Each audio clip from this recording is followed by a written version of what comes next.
দোলের দিনটা আমার সকাল থেকে কেমন কাটলো? তো সবাইকে জানাই দোল পূর্ণিমার অনেক অনেক শুভেচ্ছা। তো সকাল সকাল শুরু হয়ে গেছে বাচ্চাদের আবির খেলা। এদিকে দেখো মাম্মাম আর তার বুনু রেডি হয়ে গেছে, এখন দুজন মিলে আবির খেলবে, রং খেলবে পিচকারি নিয়ে। ওদেরই তো এখন মজার দিন, তাই না? মাম্মাম তো আবির মেখে পুরোপুরি ভূতই হয়ে গেছিল, ওকে স্নান করিয়ে রেডি করিয়ে দিয়েছি। আর এদিকে আমিও একটু রেডি হয়েছি, একটু বেরোবো বলে বরের সাথে।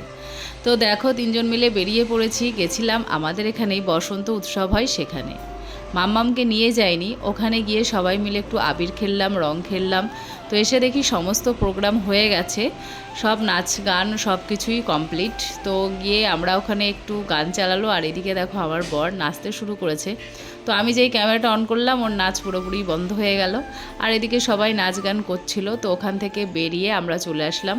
আর এদিকে দেখো এর মুখের অবস্থা দেখো, তখন কীরকম ছিল আর এখন। তো তারপরে আমাদের তো বাড়ি রেখে গেছিলো 4টের দিকে, আমরা বাড়ি চলে এসেছিলাম আমি আর মেয়ে। আর বর এসেছে সন্ধ্যা 7টার সময় বাড়ি, দেখো কী অবস্থা।